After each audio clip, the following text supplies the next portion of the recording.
ሰዋሰው ቅምሻ ከሰዋሰው መተግበሪያና ዩቲዩብ ቻናል የተገኙ ቁም ነገሮች የሚቀርቡበት ሰዋሰው ቅምሻ ዘወትር እሁድ በዚህ ሰዓት። ሰላም ጤና ይስጥልን። የሰዋሰው ቅምሻ ፕሮግራማችን ተከታታዮች፣ ሰዋሰው ቅምሻ እንደተለመደው ሳምንቱን ጠብቆ ከእናንተ ጋር የ2 ሰዓታትን ቆይታ ሊያደርግ መጥቷል። እዚህ ስቱዲዮ ተገኝተናል። እኔ ሀና አባይነህ፣ አሸናፊ ሰለሞንና ናትናኤል ምትኬ ለቀጣዮቹ 2 ሰዓታት እንግዲህ አብረናችሁ እንቆያለን ማለት ነው። እንዴት ናችሁ? አለናኒ እንዴት ነሽ? ሳምንቱ እንዴት ነበር? አሹ ቆንጆ ነበር በጣም አለን። ይኸው እንግዲህ አድማጮቻችን ሳምንታችሁ እንዴት ነበር? እንግዲህ ሰዋሰው ቅምሻ ሰዓቱን ጠብቆ ከተፍ ብሏል። የተለያዩ መሰናዶዎችን ይዘናል። ከቴክኖሎጂውም ከድንቃ ድንቁም ሳምንቱን በታሪክ ሁሉ ሞልቷል። ውድ አድማጮቻችን እስከ ፕሮግራማችን ፍጻሜ ድረስ አብረውን ከቆዩ የተለያዩ መሰናዶዎችን ወደ እነሱ እናደርሳለን። እንዲሁም ደግሞ ከሰዋሰው መልቲ ሚዲያ የተገኙ ሙዚቃዎችንም የተገባበዝን እንቆያለን ማለት ነው። ልክ ነው። ጣቢያው ከልቦ የቀረበው ትርታ 97.6 ፕሮግራማችን ሰዋሰው ቅምሻ ነው። ሳምንታችን እንግዲህ የተለያዩ አዳዲስ ጉዳዮች የሰማንበት ሳምንት ነበረ። እኛም የሚያሳዝኑም ትንሽ ፈገግ የሚያስብሉም እንዲሁም ደግሞ የተለያዩ መረጃዎችን የሰማንበት ሳምንት ነበርና በዚህ ሳምንት ትንሽ እኔ ጋር ሙቀት አስቸግዶኛል። እንደውም ሀና ከተፈጥሯዊ ቆዳ እየጠቆርክ ነው የሚል አይነት አስተያየት እየሰጠች ነበርና ፀሐይ እየጎዳ ነው። አዎ ብዙዎች ጋር እንደውም ትዝ ይለኛል ከ2 ሳምንት ፕሮግራማችን በፊትም ስለ ቆዳ ስለ ሰንስክሪን ስናወራ ናት ወንዶች ታዲያ ለምንድን ነው የማንጠቁረው የሚለው ምላሽ ያው አሁን ሊጠቁርሃል እያለች ነውና ፀሐዩ ትንሽ ከበድ ያለ ይመስለኛል። አዎ ትንሽ ከባድ ነው። ቢሮ ውስጥ ስትሆን ደግሞ ይቀዘቅዛል አይደል? እንዳልከው ነው አሹ። ውጭ ስትወጣ በጣም ኃይለኛ ፀሐይ ጥግ ጥጉን ሁሉ ትፈልጋለህ። አንዳንዴ ጥላ ፍለጋ ማለት ነው። ያው እኛ ወንዶች ደግሞ ጥላ ማንይዝም። ልክ ቢሮ ስገባ ግን የምር ይለያል። በቃ የሆነ እንትን ይመጣል፣ የሆነ ቅዝቃዜ ይመጣልና ውስጥ ስትሆን ቅዝቃዜ ወጣ ስትል ደግሞ ፀሐይዋ ከባድ ናት በጣም። ግን አሁንም ደግሜ የምነግራችሁ ጥላ ያዙ ወንዶች፣ ጥላ ያዙ።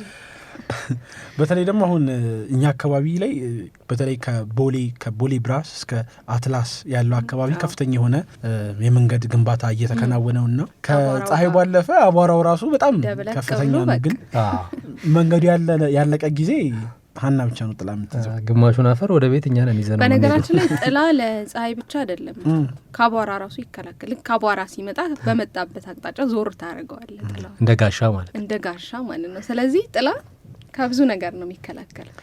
መልካም ምክሯን እንቀበላለን። ልክ ነው። ያዛሽ ያምርብሃል፣ ከዛ ፈካ ትላለህ። ተቀብያለሁ።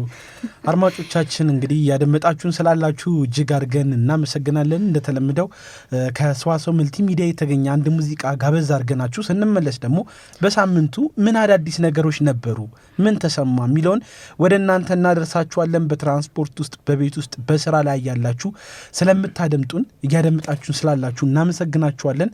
ከሙዚቃ ግብዣ በኋላ እንገናኛለን። አብራችሁን ቆዩ።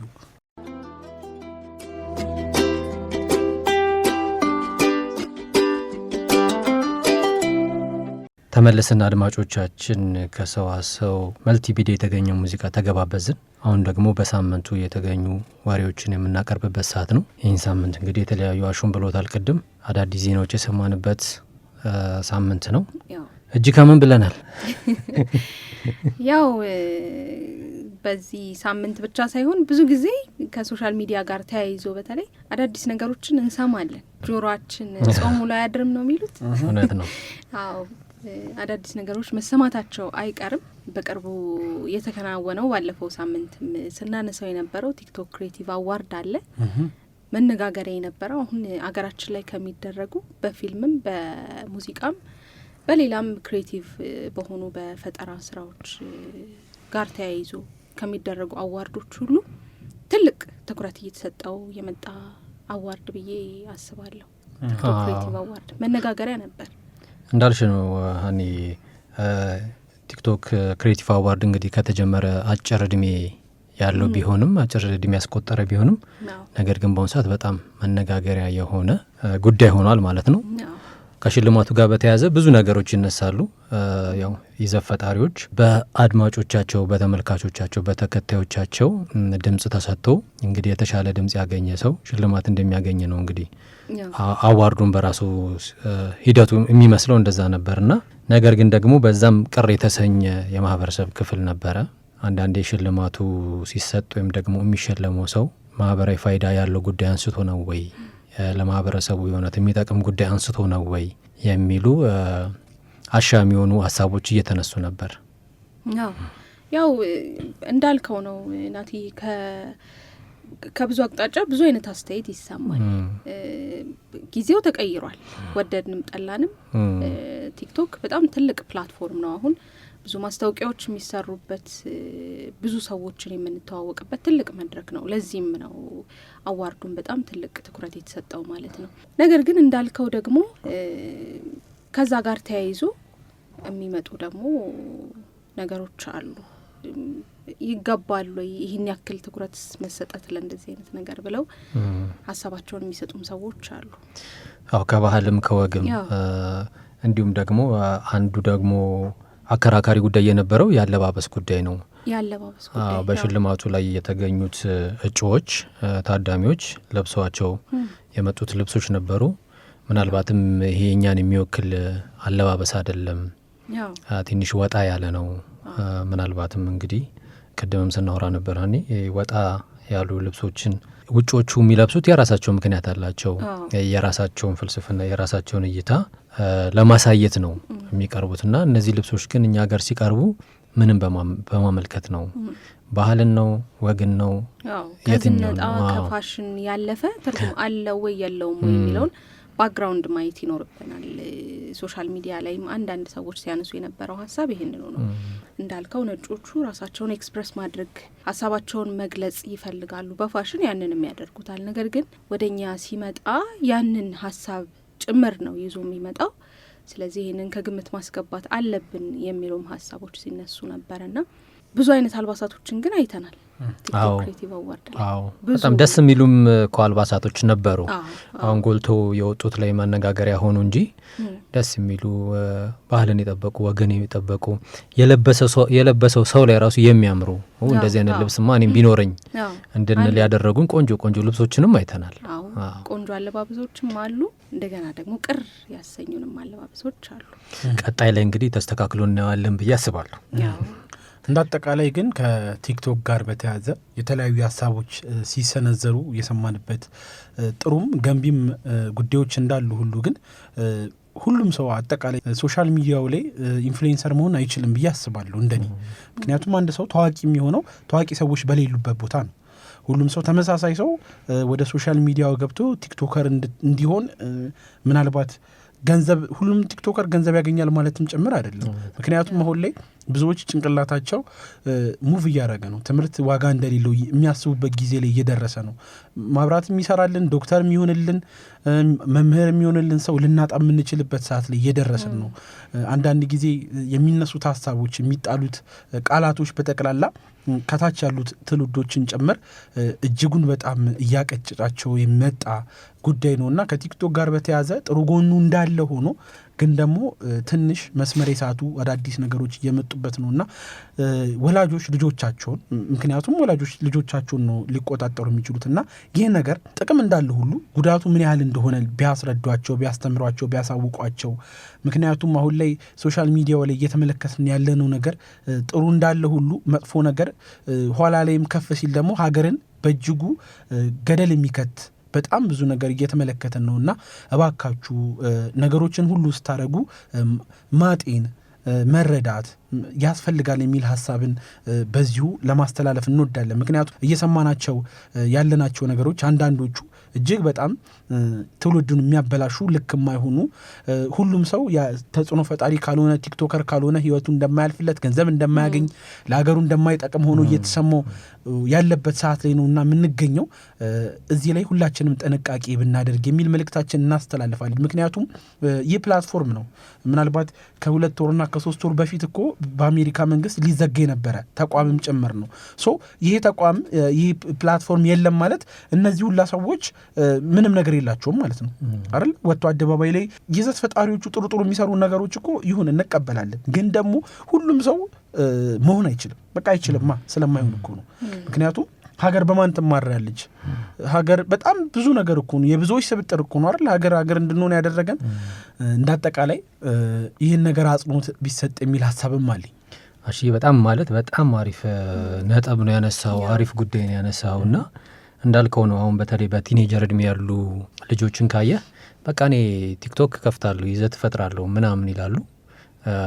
አሁን ቲክቶክ የግል ሚዲያ ሆኗል። ሀይባይ የለም ወይ እንደዚህ ስራ የሚል የለም፣ የሚያማክር የለም፣ መንገዱን የሚያሳይ ሰው የለም። የሆነ ሰው ላይ የተሳካ የሚመስልን ነገር መልሰን እንሞክረዋለን እና አንዳንዴ እንደውም ልጆች ላይ በተለይ በቲኔጀር እድሜ ያሉ ተማሪዎች ላይ የሚፈጥሩት ይዘት ምን ለማስተላለፍ ፈልገው ነው? ምን ለማለፍ ፈልገው ነው? ይህ ነገር ከነሱስ እድሜ ከነሱስ ሞራሊቲ ከነሱስ አስተሳሰብ መምጣት ነበረበት ወይ ብለን ብዙ ጥያቄዎች የምንጠይቅባቸው ብዙ የቲክቶክ ቪዲዮዎችን አይተን እናውቃለን። አንዳንዴ አልገባቸውም ይመስለኛል። አንዳንዴ ቲክቶክ ፕላትፎርም መምጣቱ በራሱ ሁሉም ሰው ሙያ አለው፣ ሙያውን ለሌላ ሰው ሼር እንዲያደርግ የተፈጠረ ፕላትፎርም ነው የሚመስለኝ። ዶክተር አሁን ለምሳሌ ከስኳር ጋር ብናያይዘው አንድ ሰው ስኳር ከመያዙ በፊት ይህን ቢያደርግ ብሎ አንድ የሕክምና ባለሙያ ምክር ቢሰጥ እንማርበታለን። ሌላውም ሜካኒኩም ሊሆን ይችላል። መኪናችሁ ሲበላሽ እንደዚህ ብታደርጉት በቀላሉ ፊክስ ማድረግ ትችላላችሁ። ሁሉም ሙያ ግን እውቀትሽን ሼር የምታደርጊበት መንገድ ነው የሚመስለኝ። ምክንያቱም አንድ ሰው ሁሌ ሆስፒታል ከሚመላለስ ስልኩ ላይ እጁ ላይ ባለው ስልክ አንድን ሙያ ቢያገኝና ራሱን ትሪት ቢያደርግ ብዙ ነገሮችን ያድናል፣ ከገንዘብም ከጊዜም አንጻር ማለት ነው። እውቀትን ሼር ማድረግ ክፋት የለውም። ግን አሁን የመጣው የፕላትፎርም ከዛ ትንሽ ወጣ ያለ ይመስለኛል።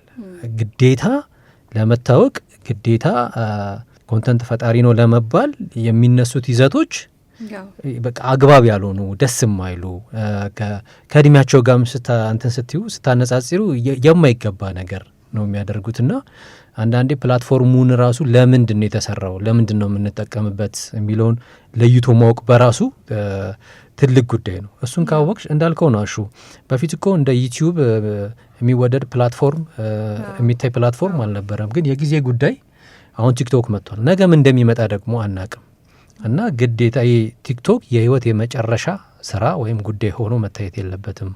ሁለተኛ ደግሞ ከባህላችን ከአስተሳሰባችን ከማንነታችን ወጣ ያሉ ይዘቶች፣ ምክንያቱም ነገ እኮ እነዚህ ልጆች ትልቅ ይሆናሉ፣ ቤተሰብ ይመሰርታሉ አይደል እንዴ?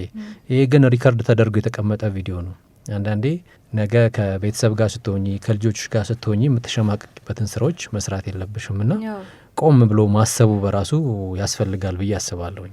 ያው አሁን መጨረሻ ላይ ያነሳት አለች እንደውም ከእውቅና ጋር በተያያዘ ምንም ነገር ይደረጋል ለመታወቅ መጥፎ ፐብሊሲቲም ቢሆን አስሎንገስ ፐብሊሲቲ እስከሆነ ድረስ የሚያሳውቀን ወይም ቫይራል የሚያወጣኝ ነገር እስከሆነ ድረስ ምንም አደርጋለሁ አይነት ሁኔታ ላይ ያለ ይመስላል አብዛኛው ክሬተርም እና መጀመሪያ ላይ እንዳነሳናቸው ካለባበስ ጋርም ተያይዞ ከቲክቶክ ጋር ደግሞ አብሮ ከሚመጣው ገንዘብም ጋር ተያይዞ ከብዙ ነገሮች ጋር ተያይዞ ሰው ለመታወቅ ምንም ነገር የሚያደርግበት አይነት ጊዜ ነውና አንድ እንደውም ከቲክቶክ ክሬቲቭ አዋርድ ላይ ከነበሩ አጫጭር ቪዲዮዎች የማስታውሰው አንዲት ልጅ ናት ኢንተርቪው እየተደረገች ስንት ነው ልብስሽ የሚያወጣው ተብላ ስትጠየቅ ኢን ሚሊየንስ 3 ሚሊየን እንደ ቀልድ ስትል ትዝ ይለኛል።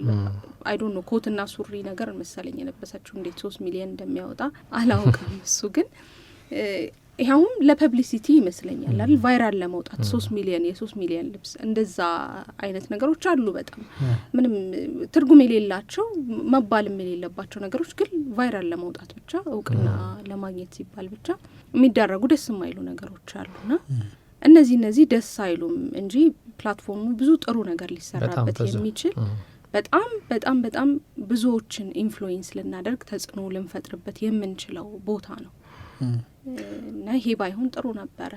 ልክ ነው። እዚህ ጋር እንደው አንድ የመጨረሻ ሀሳብ ለመቋጨት ያክል ይህንን ፕላትፎርም የሰጡን ሀገራት ሳይቀሩ ይህንን ፕላትፎርም የሚጠቀሙት ሰዎች ለምሳሌ ቻይና 1 ዲግሪ ያለው ዲግሪ ያለው ሰው ከዛ የሚሰራውን ይዘት የሚያውቅ ሰው ነው ቲክቶክን መጠቀም የሚችለው። አውስትራሊያ በቅርቡ ቲክቶክ ዘግታለች፣ በቃ ታዳጊዎች እንዳይጠቀሙ። ምክንያቱም ልጆቻቸውን መጪውን ትውልድ ምን ያህል እያሟሙ እንደሆነ አውቋል፣ ተረድቷል። ገባሽ አይደለ? ስለዚህ ይሄ ልጓም እኛም ሀገር ላይ ለእኔ ትንሽ ልጓም ቢበጅለት የሚል ሀሳብ አለኝ። የምሬን ነው። በጣም ከፍተኛ የሆነ ስጋትን ኋላ ላይ አሁን አይታወቀንም። ምናልባት ነገሮች ግን እያደሩ በመጣ ጊዜ በጣም ከባድ እና ላንመለሰው የምንችሉ አይነት ኪሳራ በሀገር ላይ ነው የሚያደርሰውና ሁላችንም ጥንቃቄ ብናደርግ የሚል ሀሳባችንን ለማስተላለፍ እንወዳለን። ለዚህም ሰነፍም የሆነ ትውልድ ነው እኮ እያፈራን የምንሄደው። በቲክቶክ የሚያክል ከሆነ ገንዘብ የሚገኘው ነገ ወጥቶ ለፍቶ በራሱ ቆሞ ገንዘብን ማምጣት የማይችል ትውልድ ነው የሚፈጠረው። አንድ ስልክ ይገዛል፣ የተሻለ ስልክ በቅጥሩ ካሜራ ያለው የሆነ ነገር አውርቶ ገንዘብ የሚያገኝ ከሆነና እኛም እንደ ማህበረሰብ ደግሞ የምንቀበለውንና የማንቀበለውን ወይም ደግሞ የምንከተለውና የማንከተለውን የለየን አይመስለኝም። ሞር ፎከስ የሚደረግባቸው ይዘቶች እኔ በጣም ነው የሚገርሙኝ። በጣም አስተማሪ አዝናኝ የሆኑ ጉዳዮች አሉ እኮ። ከዛ ባለፈ ግን አብዛኛው ማህበረሰብ የሚከተላቸውን ይዘቶች እዚህ ግባ የሚባል ምን ልማርበት ነው ማለት ጥያቄ የሚፈጥሩ ጉዳዮችን እናያለን። እና እንደ ማህበረሰብም ቆም ብለን የትኛው ነው መታገዝ ያለበት? እንዳልከውም አሁን የቻይና ህግ ምርጥ ህግ ነው። ምክንያቱም አንድ ዲግሪ የያዘ በዛ እድሜ ያለ ሰው ነገሮችን የማገናዘብ የመረዳት ስነ ልቦና ላይ ነው አቋም ላይ ነው ያለውና እሱም ሲያስተላልፍ ኃላፊነትን ወስዶ ነው ይዘቶችን የሚያስተላልፈው። ሲሰማም ሲያዳምጥም ሊጠቅመው የሚችሉትን ጉዳዮች ነው የሚያነሳውና አሁን ግን እኛ ጋር ትንሽ ውጥንቅጡ የወጣ ድብልቅልቅ ያለ ነገር ያለ ይመስላል። በጣም ካወራንበት በጣም ብዙ ነገር ነው። ቀኑ ሙሉ ራሱ አውርተን ማንጨርሳቸው ብዙ ሀሳቦች አሉና ወደ ቀጣዩ በዚህ ሳምንት ወደ ሰማነው መረጃ ብናልፍ መልካም ሰው አይቀርም። ብዙ ማለት ይቻላል። በዚሁ ከቀጠልን ፕሮግራሙ ሙሉ ስለ ቲክቶክ ማውራታችን ነው። ስለዚህ ከዚህ ቀጥለን በዚህ ሳምንት ምን አዳዲስ ጉዳዮች ሰምተናል ወደ አድማጮች ብናደርስ ብለን የመራረጥናቸውን ወደ እናንተ የምናቀርብበት ሰዓት ይኖረናል ማለት ነው። ከዛ በፊት ግን ሙዚቃ እንገባበዝ። የሙዚቃ እረፍት ወስደን ስንመለስ በዚህ ሳምንት የሰማናቸውን ወሬዎች ወደ እናንተ እናደርሳለን። አድማጮች አብራችሁ እንድትቆዩ እንጋብዛለን።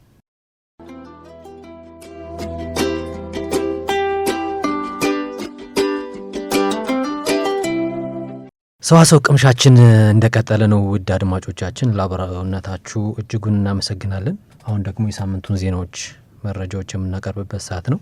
እሺ፣ ሌላው ባሳለፍነው ሳምንት የብዙዎችን ልብ ስብር ያደረገ አንድ የሀዘን ዜና ሰምተን ነበረ። እንግዲህ የኮሜዲያን ወንደሰን አውራሪስ ህልፈተ ሞት ተሰምቶ ብዙዎችን አስደንግጧል።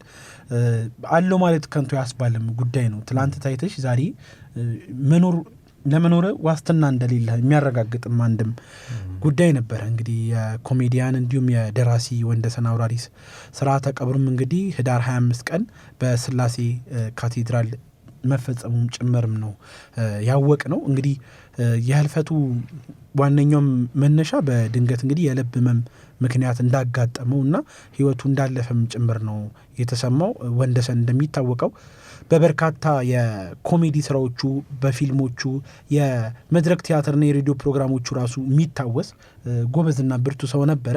በመተወን ብቻም ሳይሆን ደግሞ በድርሰትም የላቀ አስተዋጽኦ እንደነበር የሚነገርለት የጥበብ ሰው ነው።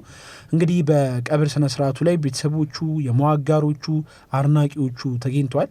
በ49 ዓመቱ ነው እንግዲህ ከዚህ ዓለም የተለየው። ኮሜዲያን ወንደሰን አውራሪስ እንግዲህ ባለትዳር እንዲሁም ደግሞ የአንዲት ሴት ልጅ አባት ነበረና እንግዲህ ለመላው አድናቂዎቹ፣ ለቤተሰቦቹ እንግዲህ እኛም በሰዋሰው ቅምሻ ስም እንዲሁም ደግሞ በትርታ 97.6 ስም መጽናናትን ከልባችን እንመኛለን። በዚህ ሳምንት ከሰማናቸው እጅግ አሳዛኝ ጉዳዮች መካከል እንግዲህ አንደኛው ይሄ ነበር። እንግዲህ ወንዴ ያሳዝናል እንዳልከው ነው። ከሙያው ከዚህ ከትወነው ባለፈ ደግሞ የተለያዩ ድርሰቶችን ለኮሜዲያኖች እንደውም አንድ ፕሮግራም ላይ አይቸው ነበረ። ለደረጀና ሀብቴ ራሱ ሀሳቦችን ድርሰቶችን ይሰጣቸው ነበር።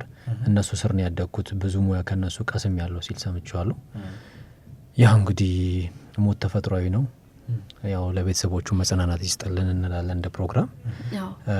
ወደ እኔ ዜና ስንመጣ ደግሞ ፋዘርን መቼም የማያውቃቸው የለም። ፋዘር ሳይ ፋዘር ቤት እየተባለ ነው ብዙዎቻችናል። የክብር ዶክተር ተስፋዬ አበበ ወይም ደግሞ ፋዘር የትምህርት ቤት የአክሲዮን ድርሻ ተበርክቶላቸዋል ይላል ዜናው። ለበርካታ ድምፃውያንና የዜማ ግጥም ስራዎችን አበርክተዋል። ቲያትሮችን ጽፈዋል፣ አዘጋጅተዋል። የተስፋዬ አበበ የኪነ ጥበብ ማዕከልን በመመስረት ስመጥር የኪነ ጥበብ ባለሙያዎችን ያፈሩት የክብር ዶክተር ተስፋዬ አበበ ተወልደው ባደጉበት ማህበረሰብ በትምህርት ዘርፍ በሚደረገው ተግባር እሳቸውን ለመደገፍ የአብነት የማህበረሰብ ትምህርት ቤቶች ያው እንግዲህ የትምህርት ቤት የአክሲዮን ድርሻ እንዲኖራቸው አድርጓል ማለት ነው።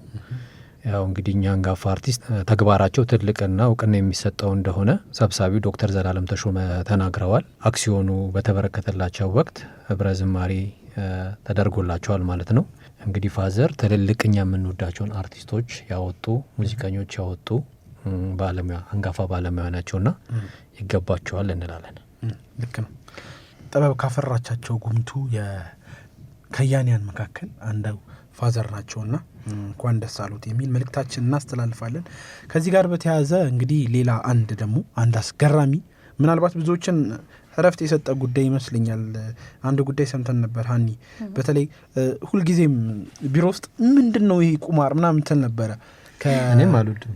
በጣም ከፍተኛ የሆነ መነጋገሪያ ብዙዎችን ብዙ ዋጋ ያስከፈለ አንድ ይሄ ቤቲንግ የሚባለው በተለምዶ ብዙዎች ወጣቶችን ስራቸውን ሁሉ ነገራቸውን ያስጣለ ቤተሰባቸውን ጭምር ያፋታና የበተነ ጉዳይ እንግዲህ ባሳለፍነው ሳምንት ወደ 22 የሚጠጉ የስፖርት ውርርድ አወራራሽ ተቋማት እንግዲህ ፍቃዳቸው መታገዱን ሰምተን ነበረ።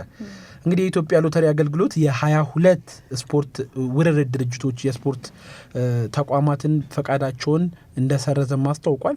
ብዙዎች ደስታቸውን የገለጹበት ነው፣ እኔንም ጨምሮ። የዚህ ቁማር ሱሰኛ ያልሆኑት ወላጆችን ሚስቶችን እጅግ በጣም ያስፈነጠዘ ጉዳይ ነው። ሁሌም መንግስት ይመልከተው ሲል የነበረው ጉዳይ ነው።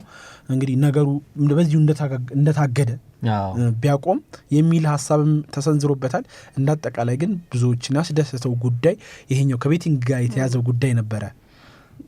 የቁማር ጥሩ የለውም ብዬ ነው ማስበው። እኔም እንግዲህ ከናቲ ጋር ነኝ በዚህ ጉዳይ ማለት ምሳሌም የሚሆን አይደለም። አሁን ቁማር ተጫውቶ ሀብታም ሆኖ ያለፈለት የሚባል ሰው ምሳሌ ልታደርግ አትችልም። ማንንም አታመጣም። የቁማር ወይም ደግሞ እነዚህ የውርርድ ባህሪዎች በጣም ነው የሚገርሙት። አጫዋቹን ነው የሚጠቅሙት በብዛት ካየሽ። ዛሬ አንቺ አንዴ ሱስ ውስጥ እስክገቢ ድረስ ነው የተወሰነ ገንዘብ ልታገኝ ትችላለሽ። ነገ ከነጎዲያ ግን ያለሽን ነገሮች ሀብት ንብረትሽን ሁሉ አሟጣሽ እስከ መጨረስ ድረስ ብዙ ህይወታቸው የተመሰቃቀለ አሹም እንዳለው ያሉ ሰዎች አሉ። ምክንያቱም አንዴ ነው የሆነች ነገር ይሰጥሽና ያለማምድሻል። ከዛ በኋላ ግን ሁሌያችን ነው እንደምታገኝ ነው የምታስቢውና በዚህ አጋጣሚ እንደውም አንድ ጓደኛ ነበረኝና ለውርርዱ የማይመረጥ የስፖርት አይነት የለም አሉ። የፈረስ ውድድር፣ የግመል ውድድር ሁሉ አለ አሉና ሌሊት ሁሉ ነው ውጤት የሚያው እና እናቱ ስትነግረኝ ሌሊት 7 ሰዓት 8 ሰዓት ተኝቶ እጭ ምናምን እያለ ብቻውን ያወራል።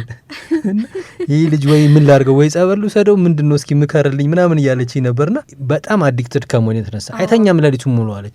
ያ ስፖርት ጨዋታው እስኪያልቅ ድረስ ሌሊት ቁጭ ብሎ 8 ሰዓት 9 ሰዓት ይጠብቃል። ውጤቱን ካየ በኋላ ነው ገንዘቡን የሚያገኘውና በጣም በተለይ ተማሪዎችን ሲያሳትፍም የነበረ ስለነበር ይህ በጣም መቆሙ በጣም የሚደገፍ ነው። አንተን የሚቆጣጠር ሱስ የሚያስይዝ ነገር በሙሉ ጥሩ አይደለም። ከነዚህ ውስጥ ደግሞ አንዱ ቁማር ስለሆነ ቤቲንግ በመዘጋቱ እኔና ናቲ ደጋፊዎች ነን። አሹ ኒውትራል ነው። ሞከረ ታውቃለህ እንዴ? የትኛውም ጋር የለውበትም። እሺ ወደ ቀጣዩ ዜና ስናልፍ ደግሞ እኔ ጋር ያለው ኤአይን ወይም የሰው ሰራሽ አስተውሎትን የሚመለከት ዜና ነው። የሰው ሰራሽ ክህሎት ቻት ቦቶች በግጥም መልክ ሲጠየቁ የደህንነት ሕጎችን እንደሚዘነጉ አንድ ጥናት አመለከተ ነው የሚለው። ይህ እንግዲህ በዚህ ሳምንት ከሰማናቸው በጣም የሚያስገርሙ ዜናዎች አንዱ ነው። እንደምናውቀው ቻትጂፒቲን፣ ጄሚናይን የመሳሰሉ ታዋቂዎቹ ናቸው ቻትጂፒቲና ጄሚናይ እንጂ በጣም ብዙ ቻት ቦቶች አሉ፣ የኤአይ ቻት ቦቶች። ታዲያ ከነዚህ ውስጥ በጥቂቶቹ ላይ ጥናት ተሰርቶ የደህንነት ሕጎችን ይዘነጋሉ። መቼ? በግጥም መልክ ጥያቄን ሲጠየቁ ይላል። ብዙ ጊዜ ካየኸው አንዳንድ ጊዜ ከራስን ማጥፋት ጋር ወይም አንዳንድ ያልተገቡ ጥያቄዎችን ሲጠየቁ መልስ አይሰጡም። ከአሰራራችን ከጋይድ ላይናችን ጋር አይሄድም ብለው ቀይ ያበራብሃል። እንደውም ቻትጂፒቲንም ብዙ ጊዜ ካየው ቀይ ያበራብሃል እንጂ አይመልስልህም።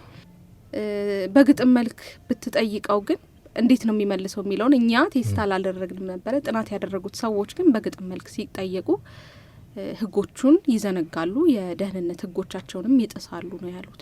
በጣሊያን የሚገኙ ተመራማሪዎች ናቸው ይህንን ጥናት የሰሩትና መጥፎ የሆኑ ያሏቸውን ፕሮምፕትስ ወይም ደግሞ ጥያቄዎች በግጥም መልክ ቻትቦቶችን በመጠየቅ የደህንነት ሁኔታዎችን ማለፍ ይቻላል ነው ያሉት እነዚህ ተመራማሪዎች። በጥናቱ የጎግል የኦፕን ኤአይ ና የኤክስ ኤአይን ቻትቦቶች ጨምሮ 25 ብዙ ተጠቃሚ ያላቸው ቻትቦቶች ተካተው ነበረ። በጥናቱ ታዲያ እነዚህ የኤአይ ሞዴሎች 62 በመቶ ለሚሆኑት በግጥም ለቀረቡ ተገቢ ያልሆኑ ጥያቄዎች ምላሽ ሰጥተዋል ነው የተባለው። ተገቢ ባልሆኑት ጥያቄዎች ውስጥ የጥላቻ ንግግር፣ ራስን ስለመግደል ቅድም ያነሳ ነው፣ የወሲብ እና መሳሪያ እንዴት እንደሚሰራ የጦር መሳሪያ እንዴት እንደሚሰራ የሚሉትን በግጥም መልክ መጠየቅ ሲገኙበት የኦፕን ኤአዩ GPT-5 ደግሞ ለየትኛውም መጥፎ ጥያቄ ምላሽ አለመስጠቱ፣ በአንጻሩ የጉግሉ ፕሮ ደግሞ ለሁሉም መልስ መስጠቱ ነው የተነገረው ማለት ነው። ስለዚህ በዚህ ረገድ የኦፕን ኤአዩ ተሽሎ ተገኝቷል ማለት ነው። ተመራማሪዎቹ የሰው ሰራሽ አስተውሎት ሞዴሎቹ በመደበኛ ሁኔታ ስርና በተለመደው የቋንቋ አጻጻፍ መሰልጠናቸው በግጥም መልክ ተገቢ ያልሆኑ ጥያቄዎችን ሲጠየቁ ምላሽ እንዲሰጡ ምክንያት ሆኗል ነው ያሉት። ለተቋማቱም የጥናቱን ሰነድ እንዲመለከቱና ተመልክተውም እንዲያስተካክሉ ነው መልእክታቸውን ያስተላለፉት ማለት ነው። ስለዚህ የሚገርም ነው የደህንነት የኤአይ እንግዲህ በፍጥነት ማደግ ከቅርብ ጊዜ ወዲህ የምናውቀው ጉዳይ ነው።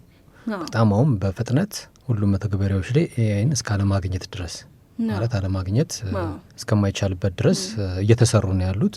የብዙ ሰዎችን ህይወትን አቀለዋል ማለት ነው። ብዙ ስራዎችን፣ ልፋቶችን፣ ድካሞችን ይቀንሳሉ። እንዳልሹ ደግሞ ኤአይዎች ያው በሰው ነው የሚሰራው።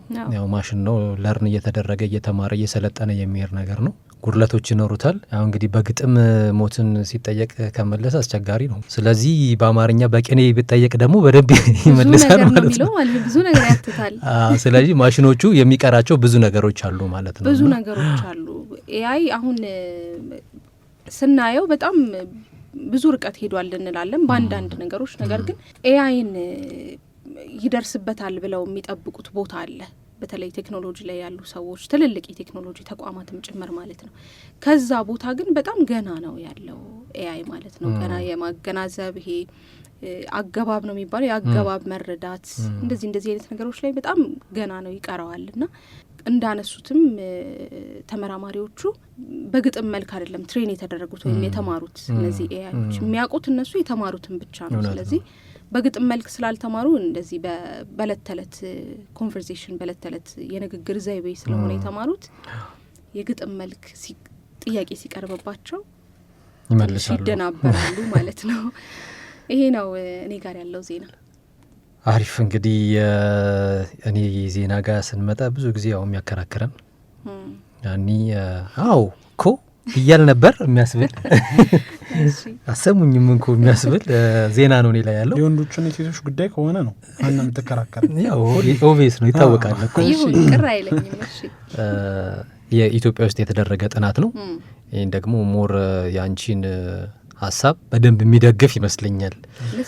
68 በመቶ የሚሆኑ የኢትዮጵያ ባሎች ሚስትን በመቅጣት ያምናሉ ይላል ጥናቱ። በመቅጣት የሰለጠነው ዓለም ወይም ምዕራባውያኑ ልጅን ራሱ መቅጣት፣ ውሻን መምታት፣ እንስሳን መምታት ልክ አይደለም በሚልበት ዘመን እኛ ሚስትን መቅጣት እያልን ነው። በ2016 የኢትዮጵያ የስነ ህዝብ አወቃቀርና ጤና ዳሰሳ ጥናት እንደሚያመለክተው 68 በመቶ የሚሆኑ ባሎች ሚስቶቻቸውን በመደብደብና በመቅጣት ያምናሉ ይላል። በዚህ እድሜያቸው ከ15 እስከ 49 የሚሆኑ ሴቶች በባሎቻቸው፣ በቅርብ ወዳጆቻቸው አካላዊ፣ ጾታዊና ስነ ልቦናዊ ጥቃት እንደሚደርስባቸው ነው የተነገረው። ኢንጀንደር ሄልዝ ባዘጋጀው መድረክ የፍትህ፣ የጤና፣ የትምህርትና ሌሎች ተቋማት የዛሬ ዓመት አካባቢ በነበረው የጸረ ጾታ ንቅናቄ ላይ የገቡትን ቃል ምንም ያህል አልፈጸሙም ብሏል። ምን ተግዳሮቶች እንደገጠማቸው ወደፊትስ እንዴት እንደሚሰሩም ተወያይተውበታል ማለት ነው። የስርዓተ ጾታ ጥቃት በሚስጥር የሚተገበር በመሆኑና በተጠቂዎች ፍራቻ 23 በመቶዎቹ ብቻ ወደ ህግ አካል እንደሚሄዱ ተገልጿል። ይህ በመሆኑ ደግሞ ጥቃቱ እንዲባባስ አድርጓል። አብዛኞቹ እዛው ቤት ውስጥ የመያዝ ወደ ውጭ አለመውጣት ነገር አለና ጥቃት ከሚፈጸምባቸው ሴቶች 23% ብቻ ናቸው ወደ ህግ አካል ሄደው ጥቃት ደርሶብኛል ብለው የሚያመለክቱትና የአብዛኞቹ ቤት ውስጥ መሆን ያው ጥቃቱን በጣም አባብሶታል ማለት ነው። እንግዲህ ህብረተሰቡ በሴቶች እኩልነት እንዲያምንና ጥቃት እንዳይፈጸም እንዲሁም ጥቃት ሲፈጸም የማይታገስ መሆን እንደሚገባው አጽንኦት ሰጥተው ተወያይተውበታል። ችግሩ ጥልቅና ሰፊ በመሆኑ በችግሩ ልክ የሆነ ቅንጅታዊ ንቅናቄ የሚጠይቅ በመሆኑ ምላሽ ሰጪ የሆኑ ተቋማት የክስ መመስረቻ መመሪያዎችን ሊያጠናክሩ ይገባል ተብሏል። ውይይቶች ተቋማዊ ብቻ ሳይሆኑ አገራዊ ቁርጠኝነት ያለበት መሆን አለበት ሲሉም ተናግረዋል ማለት ነው። ጥሩ ነው። ግን እዚች ጋር እንዳሳባልኝ እንደው አሁን የሴቶች ጾታዊ ትንኮሳ ምናምን ተባለ ምናምን ልክ ነው፣ ምንም ጥያቄ የለውም። ግን እንደው አስተውላችሁ ከሆነ ግን የድሮ እናቶች ባል ካልመታኝ ምኑ ባል ሆነ ምናምን ሲሉ ሰምታችሁ ታውቃላችሁ? አታውቁ? ይሄ ካልተመታች አይነት መመታት እንዴ በቃ እኔ ባሌም የሆነ አይመስለኝም ዲያ ምናምን ሲሉ ሰምታችሁ ታውቃላችሁ? ይሄ ነው። እኔ እየፈረሽኩ አይደለም። አሁን ደግሞ እኛ ያለ ነው እዚህኛው ትውልድ ላይ ነው እና በእርግጥ ያው ምንድነው የእናቶቻችንን እንትን ሁሉንም ነገር ይዘን ወደዚህ መምጣት አለብን ብዬ አላስብም። አሁን እኔ እንደገለሰብ ብትጠይቀኝ እኔ አባቴን የሚመታት ቢሆን ኖሮ እናቴን እኔ ላልወደው ይችላል አባቴን ገብቷላ። እሷ ምናልባት የወንድነት ወግ ነው አንድ ባል ማድረግ አለበት ምናምን ብላ የምታስበው ነገር ሊሆን ይችላል። እኔ ግን አሁን ባለውበት እድሜ አሁን ባለውበት ጊዜ አባቴ እናቴን እንዲነካብኝ አልፈልግም፣ እንዲጣሉ አልፈልግም። አይ እንደ ጥሩ ነገር ይላሉ ብለውም ያውቃሉ። ኖ በዚህ ጊዜ የሚያሉ እኮ ሴቶች የሚሉ አሉ፣ ባል ካልተማታ ምኑም ባል ነው ታዲያ። እኔ እንደውም ሲመታኝ ነው አከራካሪ ጉዳይ ነው። ልክ ነህ። እሺ እንደዛ የሚሉ ሴቶች አሉ። በፍጹም እንደዚህ ይሄ አይነቱ ንግግር በጣም በቃ ጥቃትን የሚያበረታታ እንደ ቀልድ እንዲታለፍ የሚያደርግ በጣም የብዙ ሴቶችን ህይወት ሲኦል የሚያደርግ ከባድ እንደ ቀልድ መታየት ራሱ የሌለበት ከባድ ነገር። የሚወደኝ አይመስለኝም ባሌ ካልመታኝ የሚሉ ሴቶች አሉ። ትክክል አይደለም። ያ ደግሞ ቫዮለንስን ወይም ደግሞ ጥቃትን በምንም አይነት መልኩ ማበረታታትም የለብንም። ለቃላቶቻችንም መጠንቀቅ አለብን ይሄን ጉዳይ በተመለከተ። ምክንያቱም እንደ ቀልድ ተደርጎ የሚወራው ነገር ብዙ ሰዎች ላይ ተጽዕኖ የሚያደርግ ብዙዎችን የሚጎዳ ልምድ ይሆንና ደግሞ ይቀጥላል። ልምድ የሚሆን ነገር ነው። እንዲሁ ዝም ብሎ መታለፍ የሌለበት ነገር ነውና የተደረገው ጥናትም ጥሩ ነው በጣም የት ጋር እንዳለን በተለይ በዚህ በኩል የት ጋር እንዳለን የሚያሳይም ጭምር ነው። ብዙ ትግል ከፊታችንም እንደሚጠብቀን የሚያሳይ ነው ብዬ አስባለሁ። መልካም ጥሩ ሀሳቦች ተነሱ። እያገባደደን የምንገኘው ግን እንደው በመጨረሻ ትንሽ ዘና የሚያደርጋችሁ አድማጮችም ብዙዎች ስለ ሴቶች ጸጉር ቤት ሄደው መቆየታቸው ከዛ ደግሞ ዋጋው ሲያማሩ አረ ባሎች በጣም ያማራሉ። እና አንድ ጉዳይ ስመለከት ነበር። ሀኒ ወንዶች ጸጉራችሁ ምን ያህል የሚቆረጥ ይመስልሻል? ዝቅተኛው ከፍተኛውና ዝቅተኛው እስኪ ገምች። ደቂቃው ነው? አይ ክፍያው ነው እንጂ። ኦኬ ዝቅተኛውን ልገምት መጀመሪያ። እሺ 300 ብር ዝቅተኛው 300 ብር። እሺ ማሳደግ አይደለም እኮ መቆረጥ ነው። 300 ግን ብዙ ነው አንተ። ቆይ 150 ንቅለ ተከላ አይደለም 150 ይሁንልኝ። እሺ ከፍተኛውስ? ምናልባት 1500 ከፍ አድርጊ። ሌላም እንትን ይኖረዋል ብዬ ሌላም ሰርቪስ አብሮት ይኖራል ብዬ። የሴቶች ዝቅተኛው ስንት ነው? ዝቅተኛ 300 አይሆንም። አሁን ዝቅተኛው 250 አለ 250 ይኖራል። ጥሩ ነው ተቀራርቧል ማለት ነው። መታጠብ ብቻ እንዳይሆን 250 ጠንቅቅ ብለህ ወጥተህ 250 ቆንጆ ነው። እንግዲህ በአዲስ አበባ ውድ የሚባሉ የወንዶች ጸጉር ቤቶች አሁን አንቺ እንዳልሽው እስከ 1500 ብር ድረስ እንደሚያስከፍሉ። ከሴት ጸጉር ቤት አንጻር እኮ ትንሽ ነው በጣም ብዙ ነው ለወንዶች። ለኔ እንግዲህ አይ ለኔም እንደዛው ነው። እሺ 1500 ስንት ዙሪያ ያስቆርጠናል። እንደ አጠቃላይ እንደዛ እንዳለ የሚያስረዳ መረጃ አለ። እንግዲህ በአዲስ አበባ ውድ የሚባሉ ጸጉር ቤቶች እስከ 1500 ያስከፍላሉ። ግን ደግሞ ዝቅተኞቹ ጺምና ጸጉር በ100 ብር የሚቆርጡም ጸጉር ቤቶች ቆይ ግን እናንተ እኮ አሁን ሴቶች በጣም ጸጉር ቤት ጸጉርን ስትሰራ የሚወደደው ነገር ስፌት የምታውቁ ከሆነ ሂውማን ስትሰፉ ነው 2000 ብር ከዛም በላይ ወጪ የምታወጡት ማለት ነው። ወንዶች ጸጉር ያስለጥፋሉ እኮ አይደለም? አይ እሱ አይደለም እንኳን መቆረጥ ነው። እሱ ቢሆን ደግሞ ይወደዳል። እሱ ቢሆንማ በቃ ይኮነ ጸጉር ቆርጥ ነው። አብዛኞቹ ከ200 እስከ 500 ባለው መካከል ስለዚህ ከኛ ጋር እኩል ልንደርስ ነውና ያኛውንም ማስገባት አለ። በጣም አስገራሚ ከነበሩ ጉዳዮች መካከል እንግዲህ አንደኛው ይሄ ነበር። በ100 ብርም አለ፣ በ1500 ብርም አለ። በ100 ብር አለ እንደ አካባቢው እንደ እንትኑ እንደ ቤቱ እንደ ቆራጩ ልምድ ይለያያል።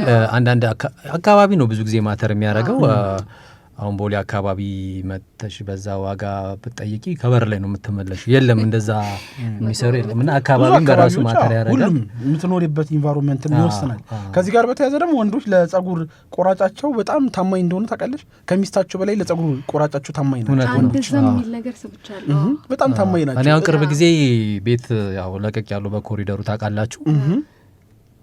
ቅርብ ጊዜ አሁን የዛሬ ሳምንት ነው በቃ ደፍሬ እዛውን ያለውበት አካባቢ አንድ ጸጉር ቤት እንዳረገኝ አርገኝ ብዬ ሰዎች ላይ ያየሁት እጁን ቆንጆ ነው ቆረጠኝ አልኩት እንጂ ከዛ በፊት የነበርኩበት ሰፈር ድረስ እየሄድኩ ነበር ልጁ ጋር መቆረጥ ማለት ነው። ከሚስት በላይ ለጸጉር ቆራጫቸው ወንዶች ታማኝ ናቸው የሚል ጥናትም አለ። እንዳጠቃላይ ግን በዚህ ሳምንት እነዚህን ጉዳዮች እያነሳሳን ቆየን። አድማጮቻችን እያደመጣችሁን ስላላችሁ እጅግ አድርገን እናመሰግናችኋለን። ጣቢያው ትርታ 97.6 ፕሮግራማችን ሰዋሰው ቅምሻ የሙዚቃ ግብዣ አድምጠን እንመለሳለን። ስንመለስ ደግሞ በዚህ ሳምንት በሰዋሰው ፖድካስት ኔትወርክ ምን አዳዲስ ነገሮች ተሰርተው ነበር የሚለውን ናቲ ይነግረናል። ተመልሰን እንገናኝ።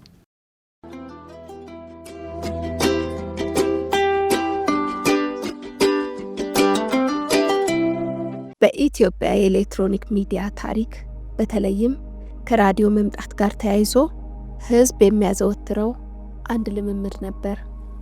በየአደባባዩ የተሰቀሉ ማይክሮፎኖችን ከቦ ከሀገር ውስጥና ከዓለም የተሰበሰቡ መረጃዎችን መኮምኮም። እነዚህ መረጃዎች በዘፈቀደ የተደራጁም አልነበሩም። የዘመናዊ ጋዜጠኝነት ስነ ምግባርን የተከተሉና ኩልል ካለ ድምፅ ጋር ፈሰው ወደ አድማጮቻቸው የሚደርሱ እንጂ። ታዲያ ከእነዚህ ጥንቅቅ ያሉ መረጃዎች ጋር ተያይዞ ስሙ የሚነሳ ከጋዜጠኝነት መርሆች ዝንፍ ላለ ማለት ሲጥር የታሰረ የተንገላታ ብዙ ዋጋን የከፈለ መረጃ የተጠማውን ሕዝቡን በመረጃ ያጠገበ ጋዜጠኛ ደራሲና ዲፕሎማትን ታሪክ ወደ እናንተ ልናደርስ ወደድን። ለቻናላችን አዲስ ከሆናችሁ ሰብስክራይብ በማድረግ የቻናላችን ቤተሰብ ይሁኑ። እኚህ ሰው አገሪቷ ላይ እንደ ልብ የመናገር መብት በተገደበበትና ሚዲያ የንጉሱንና በዙሪያቸው የሚገኙ ሹማምንትና ቤተሰቦቻቸውን ውሎና ተግባር ለሰፊው ሕዝብ ከአድናቆትና ሙገሳ ጋር ለማሳየት የሚውል መሳሪያ ሆኖ በሚያገለግልበት በዚያ ዘመን ሕዝብ ሊያውቃቸው የሚገቡ ሌሎችም ጉዳዮች አሉ በማለት ለኢትዮጵያ ሚዲያ ሰፋ ያለ የትኩረት አቅጣጫን ያመላከቱ ጋዜጠኝነትን ከፍ አድርገው የሰቀሉ ግለሰብ ናቸው። አሃዱ ሳቡሬ በዚህ ተግባራቸው ይመስላል ሰምና ወርቁ ነጋድራስ ተሰማ ሸቴ በአንድ ወቅት አሃዱ ሳቡሬ አጠገበኝ ወሬ በማለት ላበርክቷቸው የሚሆን መንቶን የተቀኙላቸው። አሃዱ ሳቡሬ በሐረርጌ ጠቅላይ ግዛት አዲጋና በተባለች መንደር ውስጥ መወለዳቸውንና በዛ ስፍራ ማደጋቸውን በተለያዩ ቃለ መጠይቆቻቸው ገልጸዋል። ያቺ ትንሽ መንደር ለባቡር ንግድ እንቅስቃሴ እጅግ የቀረበች መሆኗና በወቅቱም የነበረው የባቡር እንቅስቃሴ ከፈረንሳዮች ጋር የተሳሰረ በመሆኑ ብሎ በ8 ዓመት ዕድሜያቸው አባታቸው በሞት ሲለዩአቸው ለአንድ ሚስተር ሳቡሬ ለተባለ ፈረንሳዊ የአባታቸው የቀድሞ አሰሪ በማደጎ መሰጠታቸው የፈረንሳይኛ ቋንቋን አቀላጥፈው እንዲናገሩና በቋንቋው እንደ ልብ እንዲራቀቁ አስችሏቸዋል። ገና በልጅነታቸው የአብነት ትምህርትን ጥንቅቅ አድርገው ተምረው ያደጉ ሲሆን በአሳዳጊያቸው አማካኝነት የገቡበት የፈረንሳይ ትምህርት ቤት ጣሊያን ኢትዮጵያን በወረረችበት ወቅት በመዘጋቱ በወቅቱ አገሪቷ ውስጥ ለሚገኙ የጣሊያን ልጆች በተከፈተ የጣሊያን ትምህርት ቤት በመግባት ትምህርታቸውን ተከታትለዋል። በዚህም የጣሊያንኛ ቋንቋ ዕውቀታቸው ሊዳብር ችሏል። የአሃዱ ሳቡሬ የሥራ ሕይወት በጣሊያን ወረራ ዘመን የትርጉም ሥራዎችን በመስራት የተጀመረ ሲሆን ጣሊያን ኢትዮጵያን ለቆ ሲወጣ እንደ አዲስ በተቋቋመው የድሬዳዋ ማዘጋጃ ቤት በተለያዩ የሥራ መስኮች ተሰማርተው አገራቸውን አገልግለዋል። ከድሬዳዋ በመቀጠል ያመሩት ጅቡቲ ወደሚገኘው የኢትዮጵያ ቆንጽላ ጽሕፈት ቤት ሲሆን እዛ በነበሩበት ወቅት እየጻፉ በሚልካቸው የተለያዩ መጣጥፎች የኢትዮጵያን ሚዲያ አንድ ብለው ተቀላቀሉ። ይህ የሚዲያ ፍቅርና ፍላጎታቸው ከእድል ጋር ተጣምሮ በ1949 ዓ.ም ማስታወቂያ ሚኒስቴር ባወጣው የሥራ ቅጥር ማስታወቂያ መሰረት ተወዳድረው በጋዜጣዎችና በራዲዮዎች ላይ የጋዜጠኝነት አሻራቸውን የሚያበረክቱበትን መንገድ ከፍቶላቸዋል። የዛሬቱ ኢትዮጵያ ጋዜጣ ዋና አዘጋጅ በመሆን እንዲሁም በራዲዮ ዜና አቅራቢነት በሰሯቸው ስራዎች በተለይ በ1950ዎቹ ስማቸው ገኖ ነበር። አህዱ ሳቡሬ ጋዜጠኛ ሁሉንም ጉዳይ ነፃና ገለልተኛ በሆነ መነጽር መመልከት አለበት ሲሉ ይወተውቱ ነበር። እርሳቸውም ቢሆኑ ያንን ለመተግበር ብዙ ጥረዋል። በዚህም ምልከታቸው ብዙ ዋጋን ከፍለዋል። በተለይ በ1953 መፈንቅለ መንግስት ወቅት የሰሩት የችሎት ዘገባ ለግዞት የዳረጋቸው መሆኑን ለጋዜጠኝነት ስነ ምግባር ለሚሰጡት ክፍያ አንዱ ማሳያ ነው። እርሳቸው አህዱ ሳቡሬ በኢትዮጵያ ኦብዘርቨርስ ላይ ባወጡት የህይወት ጉዟቸውን ባስቃኙበት ዳሰሳ ላይ ጉዳዩን አስመልክተው ይህን ብለዋል። የ1953 መፈንቅለ መንግስት ለፍርድ ይቀርብ ዘንድ በንጉሠ ነገሥቱ ትእዛዝ የጦር ወንጀለኞች ፍርድ ቤት ተቋቁሞ ነበር።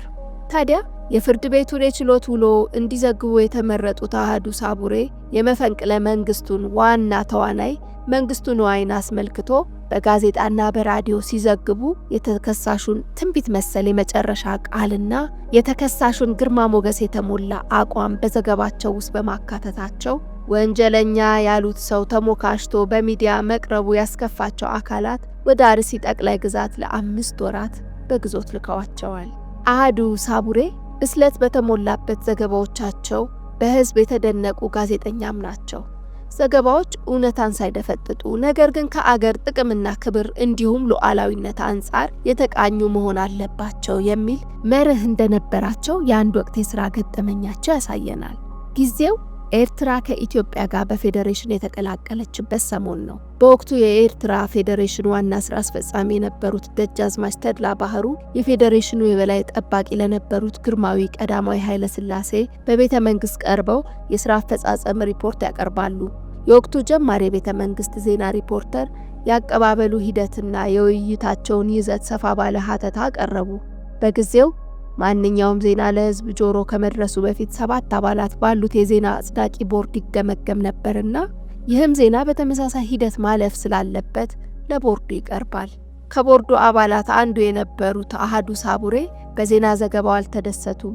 ምንም እንኳን ጋዜጠኛው ያየውንና የታዘበውን በሀተታ ቢነግረንም ዜናው ለአንድ የአገር መሪ በሚሰጥ የዜና አዘጋገብ የቀረበ ነው። ኤርትራ በፌዴሬሽን የተዋሃደች አንድ የኢትዮጵያ አካል በመሆኗ ደጃዝማች ተድላ ባህሩ እንደ ሌሎች ክፍላት ሀገራት ገዢዎች መታየት አለባቸው እንጂ እንደ ሀገር መሪ መቆጠራቸው አግባብ አይደለም። በመሆኑም ለግለሰቡ በሚመጥን ደረጃ አጥሮ ይቅረብ ብለው ሞገቱ። ቀሪዎቹ የቦርድ አባላት ግን በዚህ አልተስማሙም ነበርና በጉዳዩ ላይ ውሳኔ እንዲሰጡበት የበላይ አለቃቸው ከነበሩት ክቡር አቶ መኮንን ሀብተወልድ ዘንድም ደርሶ ነበር። እኚህ የተባ ብዕር ባለቤት በጋዜጣና በራዲዮ ከሚቀርቡ ስራዎቻቸው በተጨማሪ የዓለም መስታወትና የቀዳማዊ ኃይለ ሥላሴ ፍጻሜና የደርግ አነሳስ የተሰኙ መጽሐፍትን ለንባብ አብቅተዋል።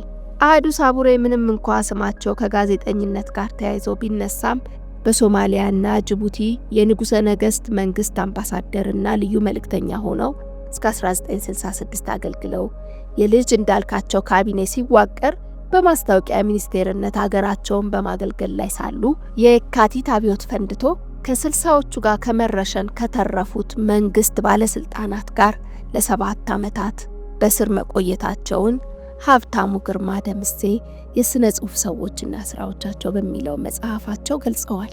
ከስር ከተፈቱ በኋላ ኑሯቸውን በአሜሪካን ሀገር አድርገው በነበረበት ወቅት ከኢሳቱ ጋዜጠኛ ሲሳይ አጌና ጋር በነበራቸው ቃለ መጠይቅ ሁልጊዜም ለሀገራቸው ኢትዮጵያ እንደሚጸልዩ ናፍቆት፣ ትዝታና እድሜ በተጫነው ድምፅ ገልጸው ነበር። ግን ምን ያደርጋል የናፈቀዋት ሀገራቸውን ሳያዩ በተወለዱ በ94 ዓመታቸው በስደት ሀገራቸው በአሜሪካን እያሉ ከዚህ ዓለም ድካም አርፈዋል። ውድ የቻናላችን ቤተሰቦች ምንም እንኳን ዛሬ ላይ የሚዲያ አይነትና ፈርጁ እየበዛ የመጣ ቢሆንም የጋዜጠኛና ጋዜጠኝነት ምህዳር ብዙ የሚያስተዛዝቡ ጉዳዮች ሲነሱበት ብናይ ለአዲሱ ትውልድ አራያ፣ ላለፈው ትውልድ ትዝታ የሆኑትን እኚህን ሰው አነሳን። መቼም እኚህ በዘመናዊ የኢትዮጵያ ጋዜጠኝነት ታሪክ በተራማጅ አስተሳሰባቸው ጎልተው የሚነሱ ጋዜጠኛ፣ የታሪክ ጸሐፊና ዲፕሎማት ታሪክ ብዙ መልክ የነበረው ነውና በታሪክ በንባብና በተለያዩ አጋጣሚዎች ስለ አህዱ ሳቡር ያወቃችኋቸው ጉዳዮች ቢኖሩ ኮመንት ሳጥን ውስጥ ተውልን። ጤና ይስጥልን።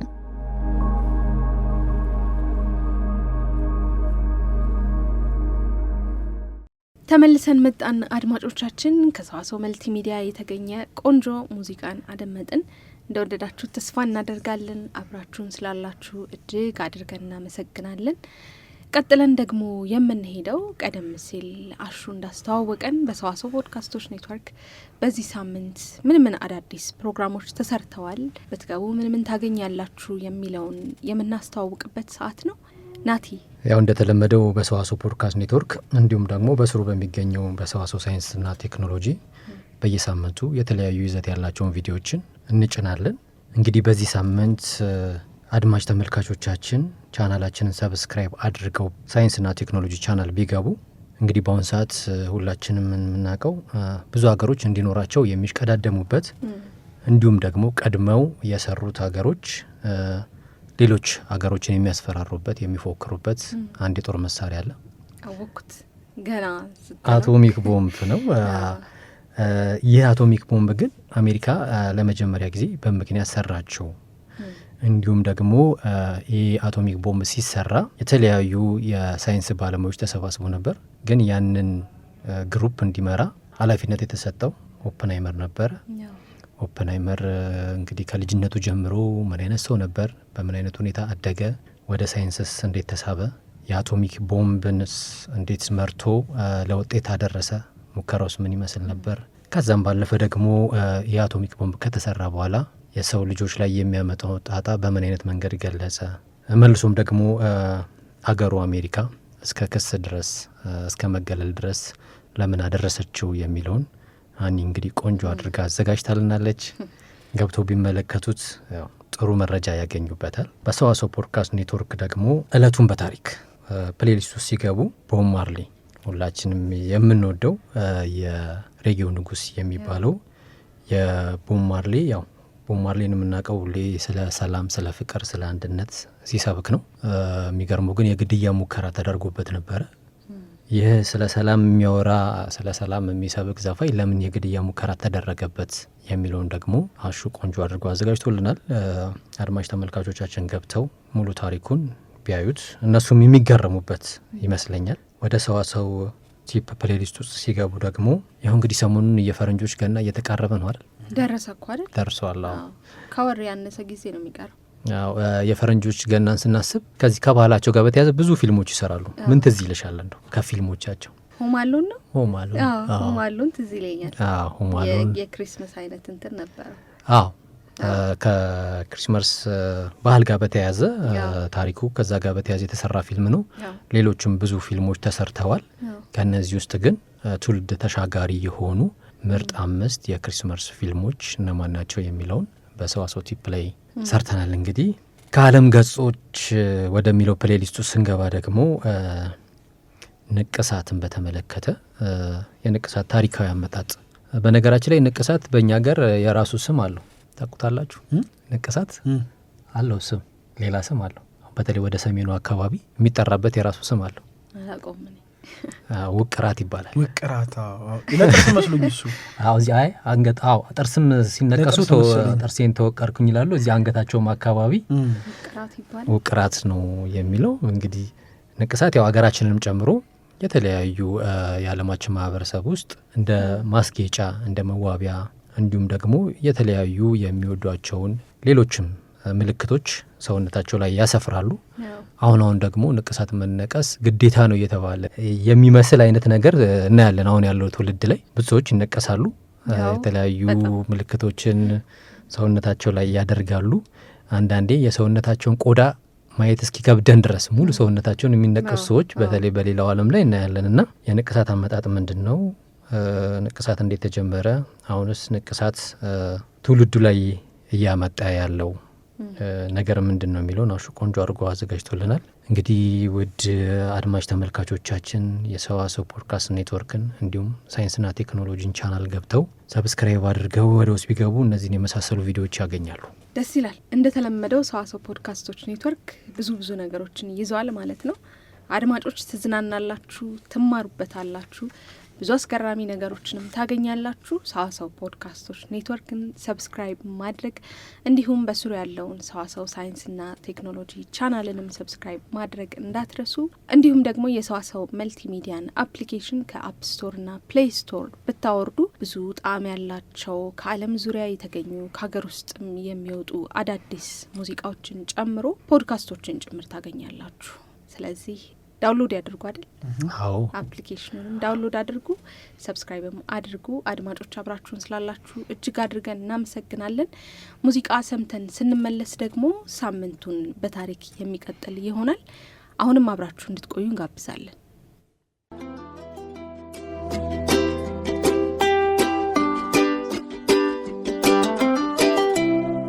ተመልሰን መጣን። አድማጮቻችን በትርታ 97.6 በሰዋሰው ቅምሻ ላይ ነው የምትገኙት። አሁን ደግሞ የምንገኝበት ሰዓት በሳምንቱን በታሪክ ከተከናወኑ ሁነቶች መካከል ወደ ኋላ መለስ ብላ ሀና ብዙ ታሪኮችን ትነግረናለች። ዛሬ ደግሞ እጅግ ምን ብለናል? ይህም ሳምንት እንግዲህ እንደተለመደው በታሪክ ብዙ ነገሮች የተከናወኑበት ሳምንት ነው። ከነሱ ውስጥ ታዲያ አንዱን ዛሬ ለአድማጮች መርጬ ይዤ መጥቻለሁ። ዩናይትድ አረብ ኤሚሬት። እንደውም ዩናይትድ አረብ ኤሚሬት ከሚባል ዱባይ ሲባል ብዙ ሰው ያውቃል አይደለ? ቀለልም ስለሚላፍ ላይ እና ደግሞ የብዙዎች መዳረሻ ከአፍሪካም ከዓለም ዙሪያ የብዙዎች መዳረሻ የሚሆነች ቦታ ስለሆነች ዱባይ ማለት ነው። በአጠቃላይ ግን የተባበሩት አረብ ኤሚሬቶች ወይም ዩናይትድ አረብ ኤሚሬትስ የተመሰረተው እንደ ሀገር ማለት ነው የተመሰረተው በዚህ ሳምንት ነበረ። ዲሴምበር 2 1971 ዓ.ም እንደ አውሮፓውያን አቆጣጠር 6 ትናንሽ የባህረ ሰላጤው ግዛቶች ወይም ኤሚሬቶች ይባላሉ በአንድነት ሲዋሃዱ፣ ከዛ ደግሞ 7ኛው ግዛት ከጥቂት ጊዜ በኋላ ሲቀላቀል ዩናይትድ አረብ ኤሚሬትስ ተመሰረተ ማለት ነው። ይህ ህብረት በዓለም ኢኮኖሚ ውስጥ ትልቅ ቦታ የምትይዝን አንዲት ትንሽ ሀገር ነው የፈጠረው። በ1800ዎቹ መጀመሪያ አካባቢ በሰሜናዊ የአረብ ባህረ ሰላጤ ጠረፍ ላይ የነበሩ በርካታ ትናንሽ ግዛቶች ከእንግሊዝ ጋር ውሎችን ተፈራረሙ። እነዚህ ስምምነቶችም የተደረጉት በ1820 ዓመተ ምህረት ነበረ። እንግሊዝ ይህንን ያደረገችው የንግድ መስመሮቿንና በወቅቱ ቅኝ ግዛቷ የነበረችውን ህንድን ለመጠበቅ ነበረ። ለሚያሳዩት ትብብርም ምላሽ የእንግሊዝ ባህር ኃይል ለነዚህ ግዛቶች ጥበቃ አድርጋለሁ አለ ማለት ነው። በዚህ ምክንያት ግዛቶቹ የስምምነት ግዛቶች ወይም ትሩሻል ስቴትስ በመባል ይታወቁ ነበረ። በእንግሊዝ ጥበቃ ስር በነበሩበት ወቅትም በክልሉ ከፍተኛ የነዳጅ ክምችት መኖሩ ታወቀ ማለት ነው። የስምምነት ግዛቶቹ ወይም ትሩሻል ስቴትስ ከባህሬንና ኳታር ያሉ አጎራባች ግዛቶች ጋር ሆነው ነዳጅን በስፋት ማምረት ሲጀምሩ የእንግሊዝ ተጽዕኖ ቀስ በቀስ እየቀነሰ መጣ። ለዚህም አንደኛውና ሁለተኛው የዓለም ጦርነቶችን ጨምሮ ሌሎችም ምክንያቶች ነበሩ። ከዛ እንደ አውሮፓውያን አቆጣጠር በ1968 ዓመተ ምህረት እንግሊዝ በክልሉ ላይ የነበራትን ጥበቃ እንደምታቆም አስታወቀች። የእንግሊዝ ጦር አካባቢውን ለቆ ለመውጣትና የአካባቢውን ሕዝብ ራሱን በራሱ እንዲያስተዳድር ለማድረግም አቀደ። ትናንሾቹ ግዛቶችም ከጎረቤት አገራት ጋር ሲነጻጸሩ በስፋት በሕዝብ ብዛትና በወታደራዊ አቅም ደካማ መሆናቸውን ተረዱ ማለት ነው። በመሆኑም አንድ የተዋሃደ የፖለቲካ ቡድንን ለመፍጠር ሞከሩ። ሆኖም ድርድሩ ከባድ ነበረ። ባህሬንና ኳታርም ለብቻቸው ነጻ መውጣትን መረጡ። የእንግሊዝ የውል ጊዜ እየተጠናቀቀ ሲመጣም በተጨማሪም ደግሞ ኢራንና ሳውዲ አረቢያ በአካባቢው ላይ ፍላጎት እያሳዩ መሆናቸው ሲታወቅ የአቡዳቢ፣ አጅማን፣ ፋጃይራ፣ ሻርጃህና ዱባይ እንዲሁም አልኮይን ግዛቶች ተባብረው ዲሴምበር 2 1971 ላይ የተባበሩት አረብ ኤሚሬቶችን መሰረቱ ማለት ነው። ራስ አልካይማ የተባለችው ግዛት ከ2 ወራት በኋላ ህብረታቸውን ተቀላቀለች። ከዚያን ጊዜ ጀምሮ የተባበሩት አረብ ኤሚሬትስ ሉዓላዊ ሀገር ሆናለች። ከተፈጥሮ ሀብቷን በእጅጉ ተጠቅማለች። እንደሚታወቀው ነዳጅ በስፋት ያለበት ቦታ ነው። በዚህም ምክንያት አገሪቱ በዓለም 7ኛው ትልቁ የነዳጅና የተፈጥሮ ጋዝ ክምችት ያላት መሆን ችላለች። የነፍስ ወከፍ ገቢዋም በዓለም ካሉት ከፍተኛ ደረጃዎች አንዱ የሚባል ነው። ይህ ሀብት ሀገሪቱን ለንግድ፣ ለጉዞ፣ ለቱሪዝምና ለፋይናንስ ዋና ማዕከል አድርጓታል። በዓለም ረጅሙ ህንጻ የሆነው የዱባዩ ቡርጅ ካሊፋ ህንጻም የሀገሪቱ ፈጣን እድገትና በዓለም መድረክ ላይ ያላትን ከፍታ ከሚያመለክቱ ትልልቅ ነገሮች አንዱ ነው ማለት ነው።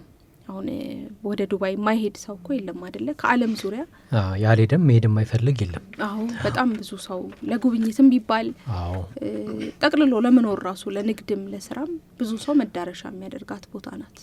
በፊት እንደውም እኮ ሴሌብሪቲ ሰዎች እንደዚህ በሚዲያ በኳሱም በፊልሙም የሚታወቁ ሰዎች ወደ አሜሪካ ወደ አውሮፓ ሲሄዱ ነበር የሚታወቁት ለእረፍታቸውን ለመዝናናት።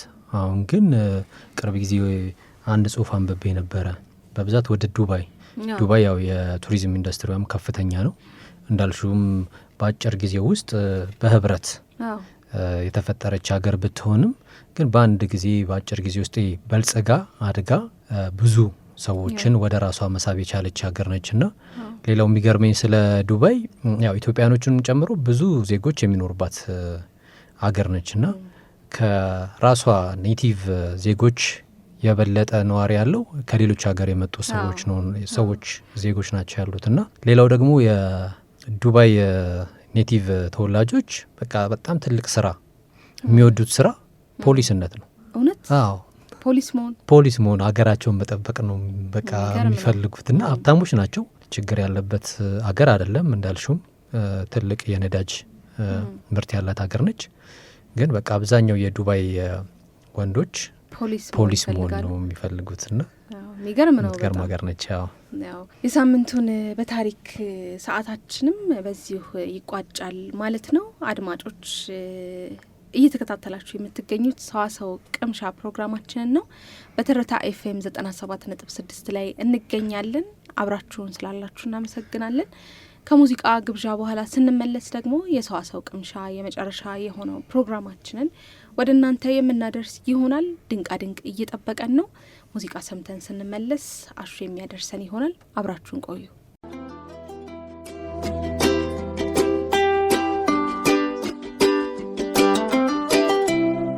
ምድር ላይ ገንዘቤን የት ልጣለው ከሚለው ሀብታም እስከ አቅሜን ብቻ ነው እስከሚለው ሰውን ለማዝናናት ንፉግ ያልሆነችው ውስጧ እጅግ አስገራሚ መንጉር ነው የሚያስብል ከ1200 በላይ ደሴቶችን በውስጡ የያዘችው እጅግ የሚያስደስቱ ከውቅያኖስ ስር በተራቀቀ ጥበብ የተገነቡ ምርጥ ሆቴልና ሬስቶራንት ውቅያኖሱ ጋር እየተፋጠጡ የሚያድሩበት አስገራሚ ክፍሎች 10 ሚሊዮን ያሉት እንደሆነም የግሉ ደሴት መከሬት የሚችሉባት እጅግ ማራኪና እስከ 50,000 ለአንድ ምሳ የሚከፈልበት በውሃ የተከበበች ደሴት አሉ ብንላችሁስ?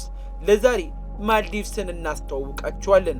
እንደዚህ አይነትና መሰል አስገራሚ ይዘቶችን በሰዋሰው ፖድካስት ኔትወርክ የዩቲዩብ ቻናል ላይ ከዓለም ገጾች መሰናዷችን ላይ የሚያገኛሉ። ለቻናላችን አዲስ እንግዳም ከሆናችሁ ሰብስክራይብ በማድረግ ቤተሰባችንም ሁኑ። ከሀገር ህንድ በስተደቡብ በህንድ ውቅያኖስ ላይ የምትገኘው ሀገረ ማልዲቭስ የምድር ገነት ናት ብንል ማጋነን አይሆንም። ግሩም ድንቅ የሆነው የማልዲቭስ መልክዓ ምድር ፈጣሪማ ለማልዲቭስ አዳልቷል እንድንልም ያስገድደናል። ወደ 1200 በሚጠጉ ትናንሽ ደሴቶች የተገነባችው ይህች ሀገር ከእስያ አህጉር በህዝብ ቁጥርም በስፋትም ትንሿ እሷ ናት። ከፈረንጆቹ 2023 ዓ.ም በተገኘው መረጃ መሰረትም 522,000 የሚጠጋ የህዝብ ቁጥር ሲኖራት የቆዳ ስፋቷ ደግሞ 90,000 ስኩዌር ኪሎ ሜትርም ነው። ነገር ግን ከዛ ውስጥ 298 ስኩዌር ኪሎ ሜትሩ ብቻ ነው ደረቅ መሬት የሆነው። የተቀረው ግን ውቅያኖስ እንደሆነም ይታወቃል። በአመዛኙ ወጣትና ጎልማሳ የሚጎበኛት ማልዲቭስ ከ98% በላይ የሆነው ህዝቧ የእስልምና እምነት ተከታይም ነው። እንዲያውም ሙስሊም ካልሆናችሁ የማልዲቭስን ዜግነት በፍጹም ማግኘት አትችሉም። የማልዲቭስ ነዋሪዎች በአብዛኛው የአሳ ተመጋቢዎች ሲሆኑ በገበታቸው ውስጥ ኮኮናትና ሩዝም አይጠፋም። የማልዲቭስ ደሴቶች ከጠፈር ሲታዩ በህንድ ውቅያኖስ ላይ የተበተኑ ትናንሽ ነጠብጣብም ይመስላሉ። እነዚህ ትናንሽ ነጠብጣቦች ግን ከዓለም ዙሪያ ሰዎች ሊጎበኟቸው ሊዝናኑባቸው የሚመጡባቸው የቅንጦት ጥግ የሚባልላቸው ቦታዎችም ናቸው። ከመስታወት የሚነጹት የማልዲቭስ የውሃ አካላት ይችን ሀገር አጓጊ መዳረሻ ከሚያደርጉ ነገሮች ውስጥ እንድትጠቀስም አድርገዋል። እነዚህ የውሃ አካላት ከ2000 በላይ የአሳ ዝርያዎችና 5 የባህር ኤሊ ዝርያዎችን ጨምሮ እጅግ ብዙ የሆኑ እንስሳት መኖሪያም ናቸው። በዚህ የምድር ገነት ጊዜያቸውን ለማሳለፍ ለመዝናናት፣ ለጫጉላና ለሌሎች ምክንያቶች ታዲያ ከዓለም ዙሪያ የሚመጡ ሰዎች ረብጣ ዶላሮችን አፍስሰው ይመለሳሉ። በማልዲቭስ ቅንጡ ሪዞርቶች ለአንድ ሌሊት አዳር ብቻ በሺዎች የሚቆጠር ዶላርን መክፈል ይኖርባቸዋል። ይሁን እንጂ በማልዲቭስ $50 ብቻም ማደር ይቻላል።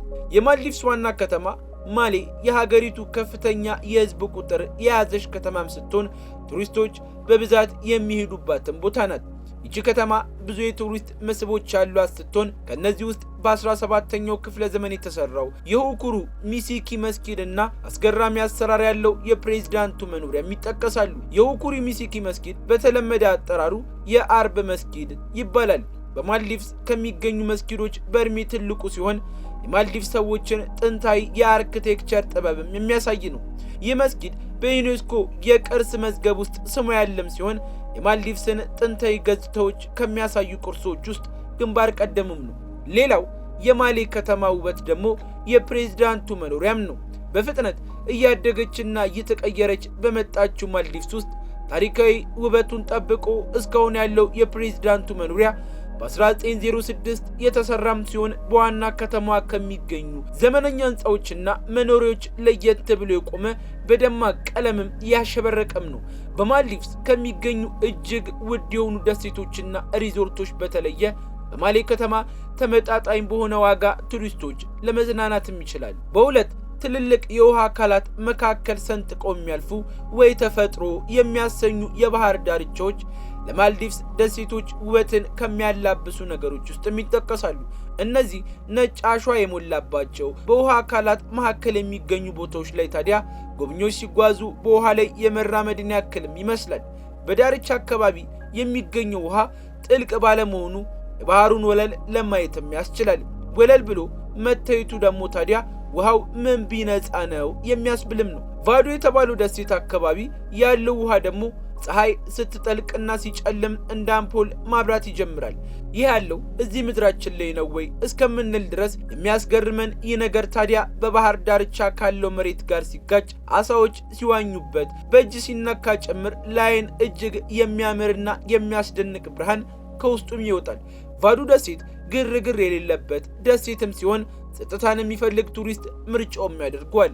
በደሴቱ የሚገኙ የሀገሬው ነዋሪዎች ታዲያ ለጎብኚዎች የማልዲቭስን አኗኗር ባህል በደንብ የሚያሳዩአቸዋል። ሁሉ ማሌ ዋና ከተማ የሆነችው ደሴት ማሌ አቅራቢያ የሚገኝ ሰው ሰራሽ ደሴት ሲሆን ይህ ደሴት በማሌ ያለውን የሰው መጨናነቅ ለመቀነስ በሚል በ1990ዎቹ የተሰራም እንደሆነ ይነገራል። ሁሉ ማሌ ደሴት ከዋና ከተማዋ ማሌ ጋር በአስፓልት መንገድ የተገናኙ ሲሆን 40,000 የሚጠጉ ነዋሪዎችም አሉት። በሁሉ ማሌ ደሴት የማልዲቭስን ባህላዊ ምግቦች እንደ ልብም ማግኘት ይቻላል። ማልዲቭስ በተፈጥሮ የታደለች ብቻም አይደለችም። ዓለማችን ላይ ካሉ እጅግ ቅንጡ ሆቴሎችና ሪዞርቶች ተርታ የሚሰለፉ ሆቴሎችና ሪዞርቶችን ባለቤት ናት። ጀልባና ጀት ለግል ተከራይቶ ከመዝናናት ጀምሮ በሄሊኮፕተር ደሴቶችን መጎብኘትም በማልዲቭስ የተለመደ ነው። የማልዲቭስ የውሃ ላይ ቪላዎች ለአንድ አዳር ብቻ በሺዎች የሚቆጠሩ ዶላሮችን የሚያስከፍሉም ናቸው። በማልዲቭስ በውሃ ስር የተሰሩ ሬስቶራንቶች የተለመዱም ናቸው። በሬስቶራንት ውስጥ ሆናችሁም በየትኛውም አቅጣጫ ላይን የሚማርክ ጥርት ያለ ውሃንና የውሃ ውስጥ እንስሳትን መመልከትም ትችላላችሁ። እነዚህ ከመስታወት የተሰሩት ሬስቶራንቶች በውሃ ውስጥ ካሉት እንደ ሻርክ ኤሊዎችና የሚገርም አፈጣጠር ያላቸው የውሃ ውስጥ እንስሳት ጋር አብራችሁ ውሃ ውስጥ ያላችሁ እስከሚመስላችሁ ድረስ እንዲሰማችሁ ለማድረግ የተሰሩም ናቸው። እነዚህ ሬስቶራንቶች ውስጥ ለመመገብ ታዲያ ለአንድ ሰው ብቻ $50,000 በላይም ሊከፍልባቸውም ይችላል። ከዚህም የባሰ አጀብ የሚያሰኝ ጉዳይ አለና በውሃ ተከባችሁ ሌሊቱን የምታሳልፉበት የመኝታ ክፍል ከ6 ሚሊዮን ብር ጀምሮ እስከ 8 ሚሊዮን የሚደርስ ብር ከፍላችሁ የምታድሩበት ይህ የመኝታ ቦታ ጥርሳችሁን ስትቦርሹም ሆነ ሽንት ቤት ስትቀመጡ ገላችሁን ስትታጠቡም ቢሆን ሻርኮችን ጨምሮ ልዩ ልዩ የባህር እንስሳት ባናታችሁ ላይ እየተርመሰመሱ ነው። ይህ ብቻ አይደለም። በማልዲቭስ አንድ ደሴት ለብቻ አዘግተው የሚዝናኑም አሉ። ታዲያ ለዚህ ቅንጦት እስከ 10 ሚሊዮን ብር መክፈል የሚጠበቅባቸዋል። ስጠራኛ ቤት ስትልከኝ ወዴት እያልኩ ጠብር ግፍ ብለው የሚያስተናግዷችሁ ሰዎችም ተቀጥሮላችኋል። ምቾት በተሞሉ ቪላዎች ውስጥ ያሻችሁን እየበላችሁ እየጠጣችሁ ከመስቶት በተሰራ መረማመጃ ላይ ተጉዛችሁ ውሃውንም ለብቻ ተቆጣጥራችሁ ሲያሻችሁ ውቅያኖስ ውስጥ ከሻርኮች ጋር ሲያሻችሁ ከመስቶት የተሰራ የመዋኛ ገንዳ ውስጥ ስትንቦራጭቁ ይዋላችሁ። ቀዝቀዝ ካላችሁ ደግሞ ለብ ያለ ጃኩዚ ውስጥ ሰውነታችሁን እያፍታታችሁ በዛ የሚገርም ተፈጥሮና ጸጥታ ባለበት ቦታ ፀሐይ ስትጠልቅም እያያችሁ ለመዝናናት 10 ሚሊዮን ብር ብቻ ይበቃችኋል። ምን አላት አይደል? በቃ መዝናናትን ካሰብን ማልዲቭስን አለማሰብም አንችልም። ማልዲቭስ ከተባለ ለአብዛኞቻችን አብሮ የሚታወሰን ቃል ቅንጦት ነው። ታዲያ ታዋቂ ሰዎችና ገንዘቤን የት ልጣለው እስኪሉ የደረሱ ሀብታሞች ለመዝናናት የሚመርጧት ማልዲቭስ ኪስን ሳያሯቆቱ መዝናናትም ለሚፈልጉ ንፉግ አይደለችም። ቶዶና ማፋሺ የተባሉ ደሴቶች በርካሽ ዋጋ መዝናናት ከሚቻልባቸው ውስጥ ይጠቀሳሉ። እነዚህ ደሴቶች ላይ የተለመዱት የማደሪያ ክፍሎች ማግኘት የሚቻል ሲሆን የባህር ዳርቻ መዝናኞችና የማልዲቭስን ባህላዊ ምግቦችን ጨምሮ ልዩ ልዩ የውጭ ምግቦችን ማግኘትም ይቻላል። ታዲያ ማልዲቭስ ምድራዊ ገነት ናት ብንል ማጋነን ይሆናል? ለቻናላችን አዲስ ከሆናችሁ ሰብስክራይብ በማድረግ ቤተሰባችን እንድትሆኑ እየጠየቅን እንዲያው ሐሳብ አስተያየት አለኝ የምትሉም ከሆነ በኮሜንት መስጫው ላይ ሊያሰፍሩልን ይችላሉ። ለዛሬ ማበቃል።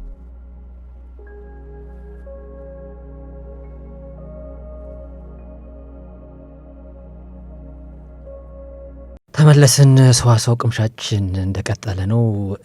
እንዲህ ያልን ደግሞ ድንቃ ድንቅን ወደ እናንተ የምናደርስበት ሰዓት ነው። አሹ ደግሞ እንደተለመደው በየሳምንቱ የሚያስደንቀን የሚያስገርመን እጅን ቢያፍ የሚያስችኑ ጉዳዮችን ይዞልን ይቀርባል። ለዛሬስ ምን አላሽ? በዚህ ሳምንት ደግሞ ዛሬ ወንዶችን ትንሽ ያዝ አድርገናቸዋል፣ አንለቃቸውም በላይ። አሁን ደግሞ እንግዲህ አንድ ወጣት አንድ አስገራሚ ነገር አድርጓል። ሙሉ በሙሉ ፓራላይዝድ የነበረው ግለሰብ እንግዲህ የአንጎል ቺፕ ተጠቅመው ዶክተሮች ምን እንደሚፈልግ ሲጠይቁት ምን ቢጠይቅ ጥሩ ነው? ቢራ በትክክል ቢራ ነው የጠየቀው። እንግዲህ የመጀመሪያው ጥያቄ ነው አይደል? ቢራ ምን የሚፈልገው? ደህና ነገር እንኳን ቢጠይቅ ምናል ይደርሳል? ቢራው የት ይሄዳል? እንግዲህ ሳይንሳዊ ግኝትና የሰው ልጅ የሀሳብ ልውውጥ ጉጉት እንግዲህ በአንድነት የተደመሩበት አስገራሚ ክስተት እንደሆነ ነው የተሰማው። ሙሉ በሙሉ ፓራላይዝድ በመሆን ለወራት ያክል መናገር የማይችል የነበረ ነው የወጣት 36 ዓመቱ ነው። በአንጎል ውስጥ እንግዲህ በተተከለው ቺፕ አማካኝነት ሕክምና ሰጪዎቹን ቢራ እንዲያመጡለት ነው የጠየቀው። የሚገርም ነው ማለት እዛው ሕክምና ቦታ ላይ ነበር አይደል? ባር ውስጥ አልነበረም። ቢራ እንዲጠየቅ የሚያስገርም ነው። እንግዲህ ይህ ጉዳይ በጣም ብዙዎችን ያነጋገረ ጉዳይ ነበረና አንደኛው ይህ ቺፕስ መኖሩ ብዙዎችን የሚጠቅም ጉዳይ ነው። የእሱ ግን ትንሽ በዚህ ሳምንት ብዙዎችን ያነጋገረው ቢራ ላይ መፍጠኑ ነው እንጂ ቴክኖሎጂውማ በጣም ምን ያህል በቃ ጠምቶት ቢራ እንደነበረ በጣም ይገልጻል። ሰው ቤተሰቦቹም አልተረዱትም ማለት ነው። በቃ ቢራ አምጡልኝ ነው ያለው እና ብዙዎችን ያነጋገረ ጉዳይ ነው። በዚህ ሳምንት ከሰማናቸው አስገራሚ ጉዳዮች መካከል ይሄኛው ሰፋ ያለ ባይሆንም ግን ደግሞ አንዱ ይህ ነበር ማለት ነው። የሚያስገርም ነው በጣም። ቢራ ትወዳላችሁ ማለት ነው ወንዶች? በጣም የሚወዱ አሉ። ትወዳላችሁ ሳይሆን የሚወዱ አሉ። ያው በአብዛኛው ጠላለ እንደ አንተ ማለት እንደዛ ማለት ነው የሚሻለው። በጣም ብዙ ቢራ የሚወዱ ወንዶች አሉ ቢባል ጥሩ ነው። መጠየቁ ይህንን ያሳያል ብዬ ስላሰብኩኝ ነው። በጣም እናመሰግናለን አሹዬ ላደረስከን የድንቃ ድንቅ ወሬ። አድማጮች በዚሁ የሰዋሰው ቅምሻ ፕሮግራማችንን የምንዘጋ ይሆናል ማለት ነው። እስካሁን ድረስ ለ2 ሰዓታት ያክል ስትከታተሉ የቆያችሁት ሰዋሰው ቅምሻን በትርታ ኤፍኤም 97.6 ነበር። ሳምንት በሌሎች ፕሮግራሞች በተመሳሳይ ሰዓት እስከምንመለስ ድረስ መልካም ሳምንት ማለት እንፈልጋለን። ሰላም ቆዩ።